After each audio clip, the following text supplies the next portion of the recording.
بسم اللہ الرحمن الرحیم۔ السلام علیکم۔ اللہ آپ کو ہر اس چیز سے نوازے جس میں خیر و برکت، عزت، راحت، صحت اور زندگی کا سکون ہو، آمین۔ جب وہ کسی بات کا فیصلہ کرتا ہے تو اس کے بارے میں صرف یہی کہہ دیتا ہے کہ ہو جا، سو وہ ہو جاتی ہے۔ یا اللہ ہر گھر کے سربراہ مرد کو اتنی دولت دے کہ وہ اپنے والدین اور بیوی بچوں کی ہر جائز خواہش اور ضروریات زندگی پوری کر سکے، آمین یا رب العالمین۔ عورت سے اگر علم چھین لو گے تو جہالت نسلوں میں سفر کرے گی، اور اگر تعلیم کے نام پر عورت سے پردہ چھین لو گے تو بے حیائی نسلوں میں سفر کرے گی۔ جنازہ رہبری کرتا ہے پیچھے چلنے والوں کی، انہیں وہ راستہ دکھاتا ہے جو وہ بھول بیٹھے ہیں۔ سستی چیونگم اور گھٹیا لوگ شروع میں ہی میٹھے لگتے ہیں۔ اگر آپ یہ سیکھ جائیں کہ کیا نظر انداز کرنا ہے تو زندگی خوبصورت بن جائے گی۔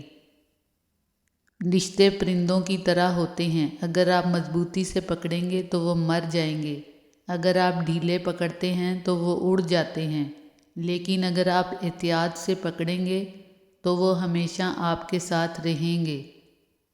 عزت نفس سے اوپر کوئی شے نہیں۔ اللہ پاک نے ہمیں باعزت پیدا کیا ہے، تو کیا اللہ کو یہ پسند آئے گا کہ ہم لوگوں کے پیچھے بھاگتے پھریں عزت کی پرواہ کیے بغیر؟ کوشش کریں خود کی اہمیت کبھی نہ بھولیں۔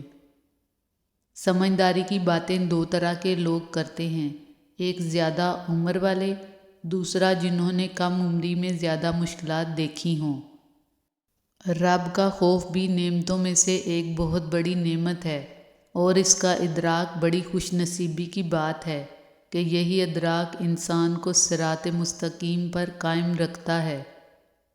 ہر اذیت کی ایک معینہ مدت ہوتی ہے، جس کے گزر جانے کے بعد نہ تو درد کی شدت پہلے جیسی رہتی ہے اور نہ اسے سہنے والا انسان پہلے جیسا رہتا ہے۔ اندر سے ٹوٹ جانا بھی اللہ کا احسان ہوتا ہے۔ جب تک انسان اس کیفیت سے نہیں گزرتا، اس کو صحیح معنوں میں احساس نہیں ہوتا کہ اللہ کے آگے درد اور تڑپ سے سجدہ ریز کیسے ہوا جاتا ہے۔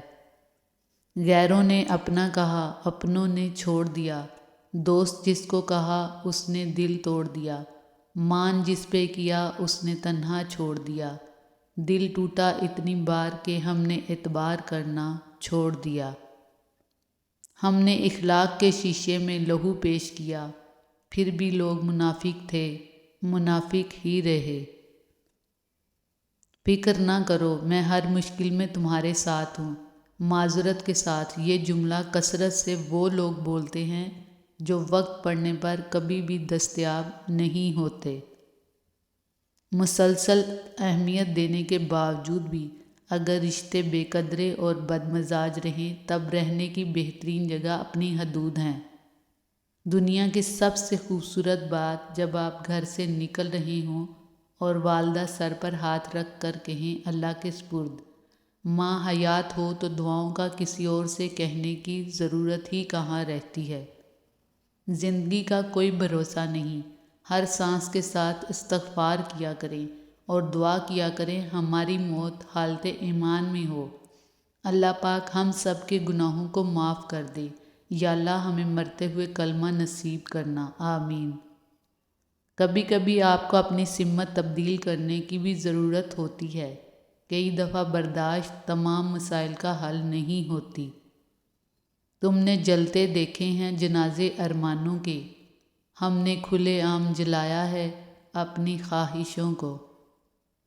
کچھ لوگ اور کچھ واقعات انسان کو اتنا خاموش بنا دیتے ہیں کہ ضروری بات کرنے کو بھی دل نہیں کرتا۔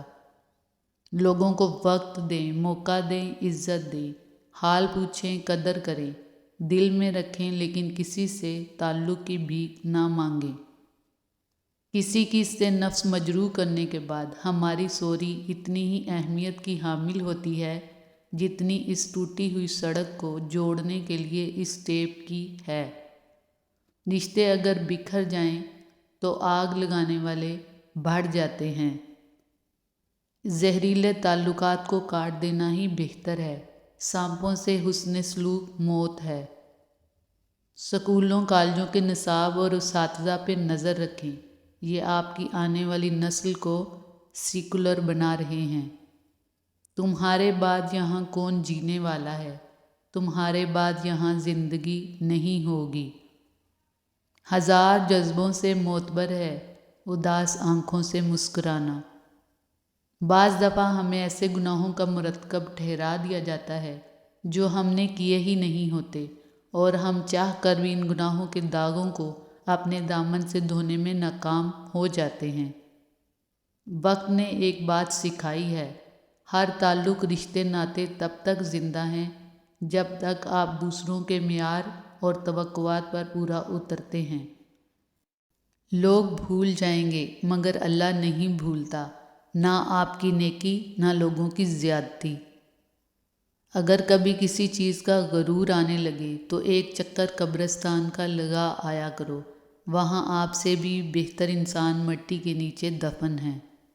بہت اچھا لگتا ہے تجھ سے مانگنا اے میرے اللہ، ساری زندگی مجھے اپنے سوا کسی کا محتاج نہ کرنا، آمین۔ قصہ مختصر، اس نے کہا وہ صبح سے توبہ کرے گا، وہ سویا تو پھر اس کی صبح ہی نہ ہوئی۔ کسی گھٹیا شخص سے فری ہونا، گپ شپ لگانا، اس سے مذاق کرنا اپنی عزت کی دھجیاں اڑانے کے برابر ہے۔ اور پھر تمہیں کیا معلوم، جب کوئی بھیگی آنکھیں سختی سے رگڑ کر، لمبی سانس کھینچ کر آسمان کی طرف دیکھتا ہے تو وہ ضبط کی کس انتہا پر ہوتا ہے۔ غرور اس پرندے کی مانند ہے جو جتنا اونچا اڑنے لگتا ہے اتنا چھوٹا دکھائی دینے لگتا ہے۔ الفاظ سادہ، مزاج سادہ، رہن سہن کا رواج سادہ، رکھو بناؤ سنگھار سادہ، ہے یہ زندگی کا علاج سادہ۔ یہ عبادتیں، یہ رت جگے، زہد کے یہ سلسلے، یہ عرضیاں درخواستیں تو محض اپنی تسلی کا سامان ہیں، ورنہ دل زار کے حال وہ خوب جانتا ہے۔ اپنا غم ہر کسی کو مت بتائیں، کیونکہ مرہم ہر گھر میں موجود ہو نہ ہو، نمک ہر گھر میں ضرور ہوتا ہے۔ کسی کو اپنی زندگی میں روکنے کے لیے زبردستی نہ کرو، واقعی جو آپ کو چاہتے ہیں نا تو وہ ٹھہر جائیں گے آپ کے لیے۔ اگر کسی شخص کو خود میں عیب نظر نہ آئے تو سمجھ لیں کہ اس کی جہالت اپنی انتہا سے بھی آگے نکل چکی ہے۔ کبھی گھر کچے تھے لیکن لوگ سچے تھے، پیسہ کم تھا مگر ایمان کامل تھا، لباس میلے تھے لیکن دل صاف تھے، ہونٹوں پہ مسکراہٹ تھی دلوں میں بھائی چارہ تھا۔ اور آج گھر پکے ہیں مگر لوگ جھوٹے ہیں، پیسے کی فراوانی ہے لیکن ایمان کمزور، ہونٹوں پہ مسکراہٹ ہے لیکن دل میں منافقت، اور لباس صاف ستھرا مگر دل میلے کچیلے۔ عنوان زندگی پر بس اتنا ہی لکھ پایا ہوں، بہت کمزور رشتے تھے بہت مضبوط لوگوں سے۔ تیری خوشبو نہیں ملتی، تیرا لہجہ نہیں ملتا، ہمیں تو شہر میں ماں کوئی تیرے جیسا نہیں ملتا۔ انسان جہاں بھی چلا جائے اگر وہ اندر سے خوش نہیں ہے، اس کا دل محبت سے خالی ہے تو باہر کا منظر بدلنے سے کچھ نہیں ہوتا۔ قدموں کے نیچے زمین جیسی بھی ہو، اس کا آسمان وہی رہتا ہے۔